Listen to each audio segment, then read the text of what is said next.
Tired of the everyday routine? Ever dream of a life of romantic adventure? Want to get away from it all? We offer you Escape. Escape, designed to free you from the four walls of today for a half hour of high adventure. Tonight, we escape to the high mountains of Peru and the hunt for a fabulous treasure of ancient Inca relics for which men are willing to die and to kill, as David Dodge tells it in his exciting novel, Plunder of the Sun.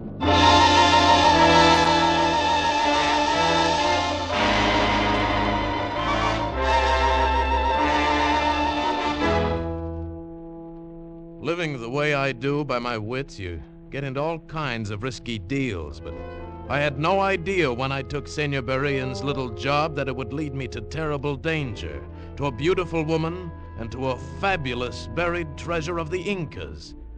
I didn't have to take the job, but you see, there was Ana Luz. She was Senor Berrien's nurse, pushed him around in his wheelchair, gave him his heart medicine, and so on. I first saw her that day when we all met in the park at Valparaiso. Here, let me brush that bench off for you first, senorita. It's pretty dirty, I'm afraid. Gracias, senor. Not at all. You are simpático, senor. Senor Colby. Right, Senor Berrien. Now, what can I do for you? I am told that you are a capable man. One who can be persuaded sometime to take on a delicate assignment. Is it legal? Senor Colby, I am a reputable businessman. There are, however, complications. For instance? For instance, I am going by boat back to my home in Peru. I wish to take along a small package. But this package contains an ancient Peruvian relic of great historical value. Peruvian law prohibits the export of such things. But this was smuggled out of Peru. I have come to Chile and recovered it, and I wish to return it to its rightful place in Peru. Unfortunately, however, Chilean law also prohibits its removal, and so... So you want me to smuggle it for you? Smuggle? Well, not exactly, but you see, I cannot carry it. I am too well known as a collector of such things. I will be thoroughly searched. However, you will be American tourists. You see, you would be performing a service to my country. You put it nicely, senor, but it's still smuggling if I'm caught. I shall pay you 1,000 American dollars. Oh? You will pay, not the government. I am a collector and an archaeologist. My name will be forever connected with the recovery of this relic. That is what matters to me. Well, I could see a lot of Peru on $1,000. Especially if I had someone to show me around. Will the senorita be coming along? See, of course. And most grateful to you. All right. I'll do it. The worst part of the boat trip was that I wasn't supposed to be seen with Berrien or Ana Luz. The first day out, I was standing at the rail talking to one of the passengers, another American, as they came along. Yeah, it's a nice country. Lots to see in South America. Have you been to the Inca ruins in Cusco? No, I haven't gotten up that far yet. Oh, well, you'll find it... Oh, pardon me. Hmm? Well, buenos dias, Don Alfredo. Yeah. Buenos dias, senor. You're in good health, I trust? Sí, gracias. And how are you, Ana Luz? I am very well, Senor Jefferson. Gracias. Good. I hope to see you later, perhaps. Hasta luego, senor. Oh, sure. Hasta luego, Don Alfredo. Your friend seems surprised to see you here. Surprised? He almost had another heart attack, the old robber. Interesting-looking man. Who is he? Name's Berrien, Peruvian dealer in antiques. Oh, and the girl? Oh, his nurse. Even more interesting. Yes, isn't she? Tell me, are you perhaps also a dealer in antiques? Me? I'm just a tourist, like you. That was the first hint of trouble. When Berrien saw this tourist, Jefferson, his face had gone white with fear, and I knew I better keep a close eye on the man. On our last night out, trouble came. I'd been playing poker with Jefferson and some of the passengers in the smoking room. When Jefferson left, I got out of the game as soon as I could and went to my cabin. Just as I turned into the corridor, I saw a dark figure hurrying away from my door. I went into my cabin and looked around. Everything seemed all right until I noticed the catch on my suitcase had been opened. Then I knew that hurrying figure couldn't have been Jefferson. He was too tall, and only one person knew I had the package. I went out into the corridor. There was a light on in her cabin, and I entered without knocking. Oh, Senor Colby, what do you want? Ready for bed, senorita? Bathrobes, slippers? What do you have on under that? Senor Colby. Let me see. Stop it. Just as I thought, senorita. Why are you fully dressed under your robe? That is none of your business. I think it is. It was a waste of time, senorita. I carry the package on me. Oh, senor. Now suppose we go next door to Berean's cabin and tell him you're not as trustworthy as he thought. Oh, you don't... That you're trying to get the package, too. We'll let him find out why. All right, come on. He's asleep. We'll wake him up. You cannot. I have given him sleeping pills. We'll see. Come on. Take your hands off me. Let me go. Wait. Huh? That was Senor Berean's little bell. Beside his bed. There is something wrong. Now listen, Let me go. I must go to him. All right, we'll go together. Where's the light?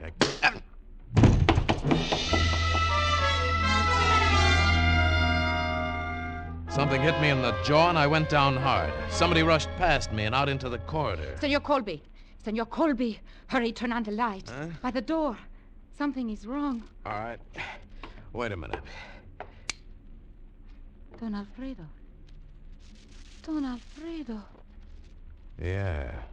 Something's wrong, all right. He's dead.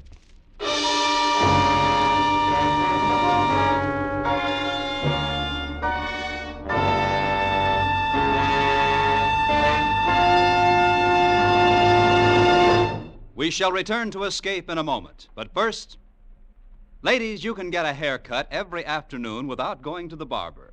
There's music, there's fun, there's a surprise a minute with this haircut whose name is Gary Moore. Yes, Gary has his own daytime show now on CBS exclusively. A full hour every weekday, Monday through Friday, on most of these same CBS stations. So ladies, men too, choose your chair and get that haircut right away. And now we return to Escape.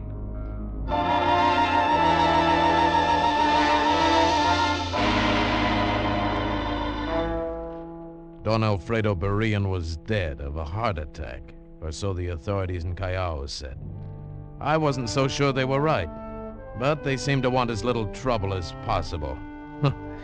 All I wanted then was my $1,000, but it looked like I was holding the bag unless I could find out what the package was and turn it into money.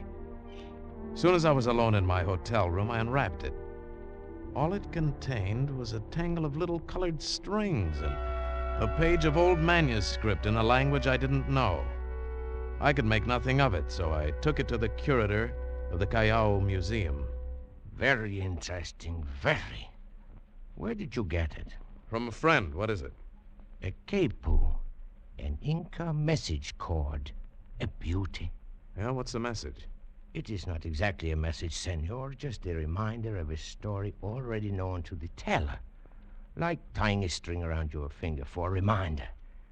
Was there no manuscript with it? Perhaps. Aha. Then the manuscript will tell the story. Look, can you translate it for me? Unfortunately, I do not know the language of the Incas. Well, could you recommend anybody? The best is Don Alfredo Berean. No good, he's dead. What? Don Alfredo dead? This morning of a heart attack on the boat from Chile. Oh, a pity. He was a fine man. Now, I don't know. Perhaps Senor Najarro could do it, but I strongly advised you to turn it over to the museum. Under Peruvian law, it belongs to the government. Should you try to exploit it, you might get into serious trouble. Thanks, I'll remember that.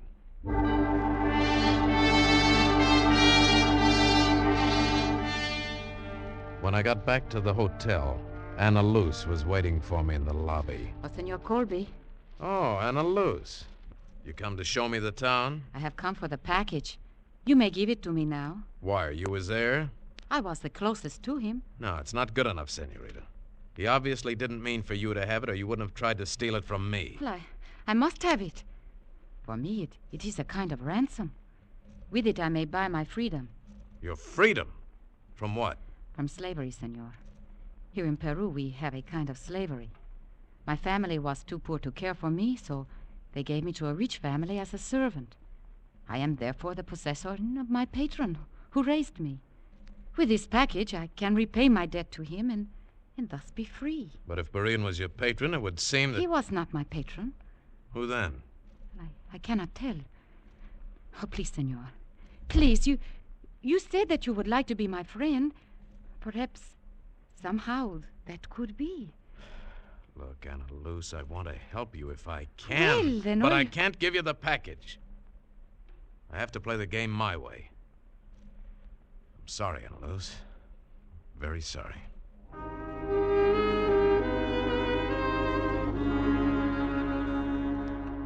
Suddenly, she was dead-looking and walked away from me. I knew she wasn't lying, that it was terribly important to her. Well, I supposed I'd lost her now, and I went up to my room feeling pretty miserable about it. The minute I opened the door, I knew something was wrong, but too late. Everything went black.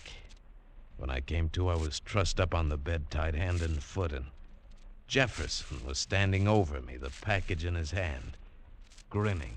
You were pretty easy, chum. Didn't even muss my hair. Oh, hello, tourist. So you got it, huh?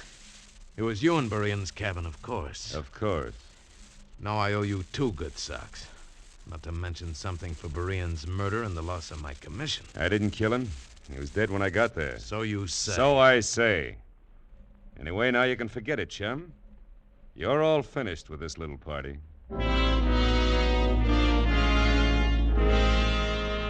That's what he thought then. And as he left, I was wondering how he'd feel when he unwrapped the package and found it full of old newspaper clippings.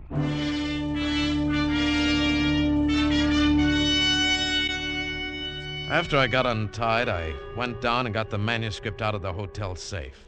Took it to a photography shop and had 3 blow-up prints made of it.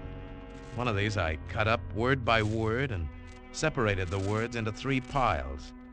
One pile I took along when I went out to look up Senor Najarro. He turned out to be an old crow of a man, bald and harmless looking, but sharp. See, very interesting. These words are cut from a photograph of a manuscript, and you want me to translate them?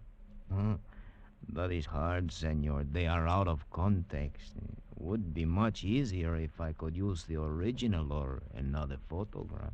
No, we'll do it this way. Oh, senor, you do not trust me. I don't trust anybody until I see what it is. Do you want the job? Oh, it's not a job, senor. It's a pleasure. You see, I am interested. This kind of thing is my life. How soon will you have these? You come back this evening, eh? This evening, senor.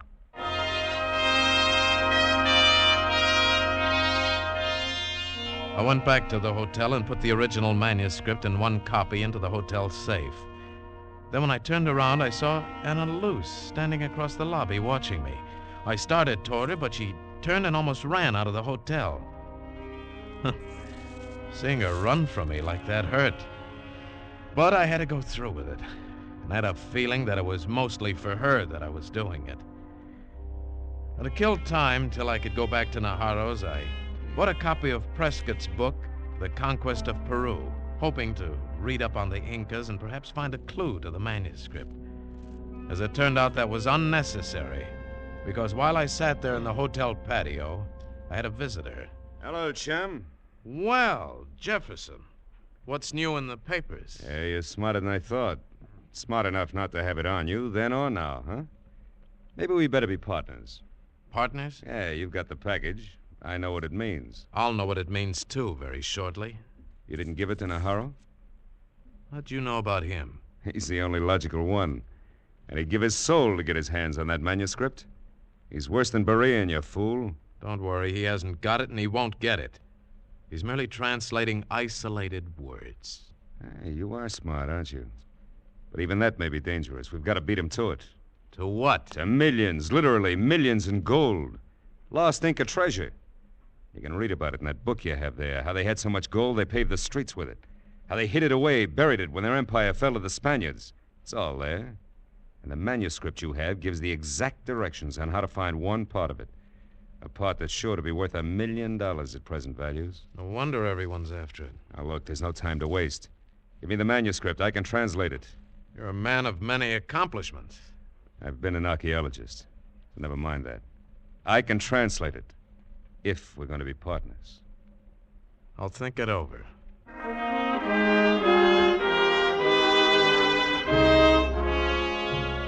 So, I had in my hands and the key to the lost treasure of the sun, a fabulous cache of small, solid gold statues from the palaces of the great Incas. Oh, it was a little breathtaking, and I was still in the clouds when I went back to Najarro's that night. It was very pleasant. He gave me the translations, took the second batch of words. I paid him with a traveler's check because he wanted American dollars. Then he entertained me a while, showing me some of his Inca relics. Well, an hour passed before I could break away and get back to the hotel. I went to the desk to get the manuscript so I could start working on the translation. But when I asked for it... Why, Senor Colby, did you not get your package? What do you mean? We gave it to your messenger, the young lady, not an hour ago. My messenger? See? Just as you instructed in this note. That is your signature, is it not? My Yes. Yes, it is. Now, at last, I had it figured. A girl. Anna Luce, of course. She'd seen me put the manuscript in the safe. But the signature, it was my signature. Or rather, a reasonable facsimile, a clever tracing. Who could have done it? What had I signed recently? And then I remembered. The traveler's check at Najarro's. He'd asked for it, American dollars. And suddenly I knew the truth. Anna Luce in Najarro. He was her patron.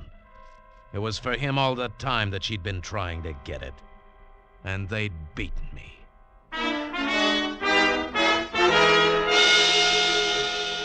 Only not quite. I still had up in my hotel room between the pages of Prescott's book the third print of the manuscript, and they didn't know about that. I hurried up and got it, and then I went to Jefferson's room. Yeah? Who is... Oh! That makes us even, Jefferson. Now we're partners. So get up and get to work on this print. Come on. I'll fix you later, chum. Right now, what changed your mind? Najarro got the original. We'll have to work fast. Yeah? The treasure will be at Cusco, won't it? Sure. The old Inca capital. Or near there. Then while you're working, I'll get the tickets to Cusco. We'll leave on the first train.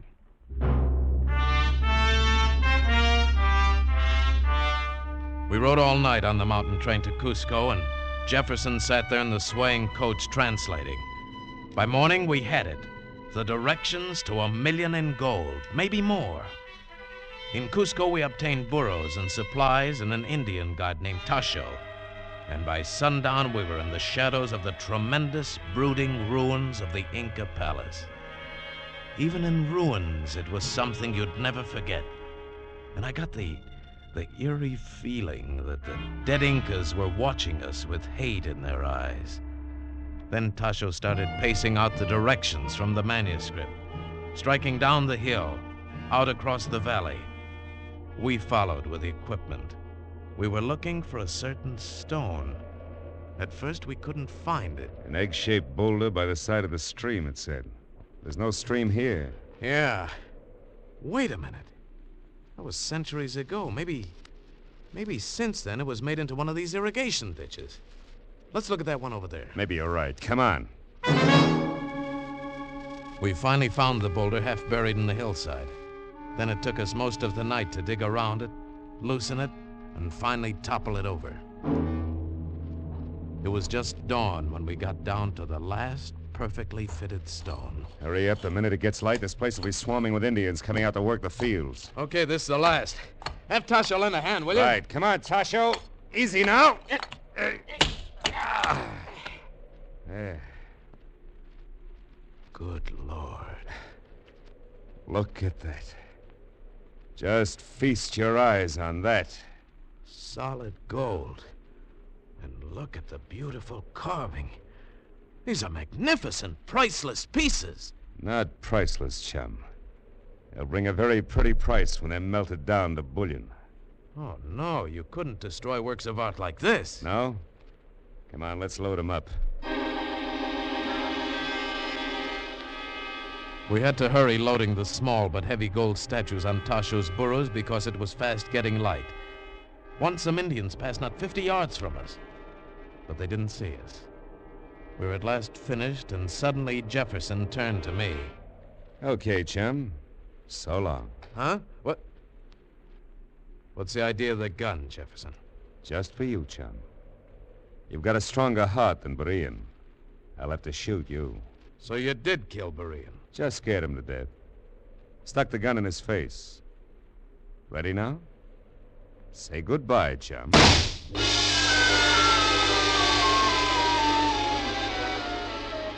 It seemed like I was in a dream. I lay dreaming for an endless time. Faces came and went. I thought I saw Anna Luce, and she gave me a drink of water. And then later, much later, I woke up and saw her again. Senor Colby, Senor Colby, can you hear me? Then I knew it was no longer a dream. She was real. And behind her stood Naharu. Senor Colby. Hello, Ana Luz. How'd you get here? Wherever it is. You are in Senor Naharu's suite at the hotel. We brought you here yesterday after the Indians found you. Thanks. How am I? You are going to be all right. Jefferson shot you, but only in the shoulder. Some Indians were nearby, and he had to run for it. So he just threw you in the pit and left you to bleed to death. And you saved my life. Well, it was not I, but the Indians who found you. Thanks anyway. And, Jefferson got away with the gold? See? Senor Colby, can you tell us anything to help us recover it? Hmm? The government offers you a big reward if you can. The government? You told them? Si. I always intended to give it to them anyway. It is only that, like Berean, I am an archaeologist. I had hoped that it might be my name that was remembered as the discoverer of the treasure of the sun. But now, can you help us, senor? Yes, I think I can. But for a price. I have told you there will be a reward. No, more than that. I want you to give Ana Luz her freedom. But, senor, she is free. She is no longer my servant. She is like my daughter. Well, evidently she still feels an oppressive debt to you. Isn't that right, Ana Luz? See, it is. But that... You see, senor? Will you release her? But of course, senor, she owes me nothing. Senor, until the treasure is recovered and Senor Naharu's name is placed on it as the discoverer, I can never feel free, even so. All right, then we'll get the treasure. Help me out of this bed. Oh, senor, you Do you cannot... think I can stay here knowing how much this means to you, Ana Luz? Come, we must hurry. See, but where? Coming up on the train, Jefferson talked about taking the treasure out of Peru by way of Puno and Lake Titicaca, across the lake to Bolivia. Ah, I see, of course. Then we must charter a plane and fly to Puno at once. We flew up to the lake 12,000 feet high in the Andes with the government commandant. He had a company of soldiers stationed there. Jeff would be able to get in, but our job was to be sure he didn't get out. Soon after we arrived, his soldiers brought in the word. They had found the body of Tasho, shot in the outskirts of town. Then he is here already. And he's unloading excess baggage in his own familiar way. We shall search every house. We shall scour this entire shore of the lake. We'll find him. He will hang for murder. Commandant, there's no way he can get around the lake by land, is there? Senor, these are some of the highest mountains in the world. It is impossible. And there is only one ship to the Bolivian shore. It leaves in the morning. We shall search every inch of it. He shall not get away now. But by morning we weren't so sure. Every house had been searched, the shore had been scoured, and the ship gone over inch by inch. Jeff was nowhere to be found. The Bolivian steamer was whistling impatiently for clearance to set sail. They cared nothing for the search, since there is no love lost between the two countries. Finally, the commandant let them go. He could do nothing else. And as we all stood and watched, it pulled away. I did what I could. I could not hold him any longer. I am afraid that we have missed Oh, I know it.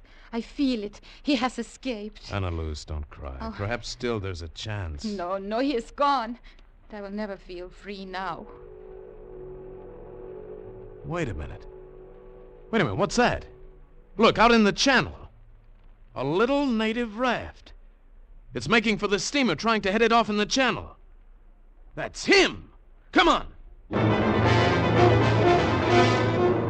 The commandant and I jumped into the police launch at the pier. It looked like a close race. If they stop... They're slowing down for him. What if he gets aboard? Will they let us have him? No, the Bolivians would only laugh at us. Then we've got to make it. We've got to. The commandant got everything he could out of the launch, but Jeff had almost reached the ship when we got there. We swung around the steamer and... Halt! Stop! Swing in between him and the boat. There! Stand where you are, Senor Jefferson. You are under arrest. And when Jefferson saw me, hate filled his eyes.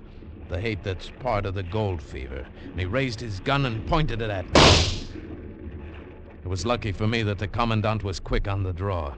Might have been me instead of Jefferson who toppled over into the water.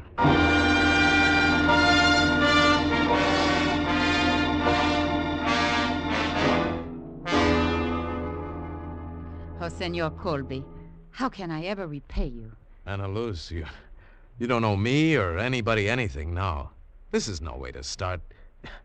to start your new life. Thank you, Senor Colby. You have made me very happy. I hope that we shall meet again. But, you mean you're leaving? Why? Well, I must get back to Callao and tell Carlos. Carlos? Si, the man I love. The man I may now marry. Adios, senor. Senor Colby, you are a hero. You shall have a big reward. And the people of Peru will honor you. Perhaps. But they'll fall in love with guys by the name of Carlos.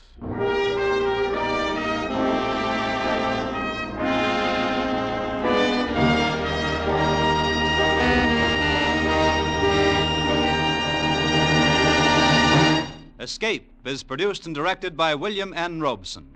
Tonight we have presented Plunder of the Sun by David Dodge, adapted for radio by John Dunkel. Featured in the cast were Paul Frees as Colby, Gerald Moore as Jefferson, and Lucille Meredith as Anna Luz. Also heard were Harry Bartell, Charlie Long, and Tony Barrett. Special music was arranged and conducted by Del Castillo. Next week... You are imprisoned in a lonely lighthouse off the steaming jungle coast of French Guiana. Your comrades, a maniac and a coward. Your captors, an army of gigantic, hunger-maddened rats. Next week, we escape to a nightmare world of terror and violence, as George Toulouse describes it in his hair-raising tale, Three Skeleton Key. Goodbye, then, until this same time next week, when once again we offer you Escape.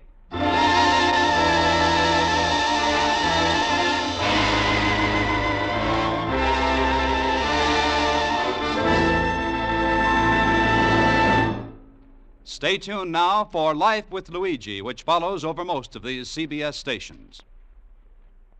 This is CBS, the Columbia Broadcasting System.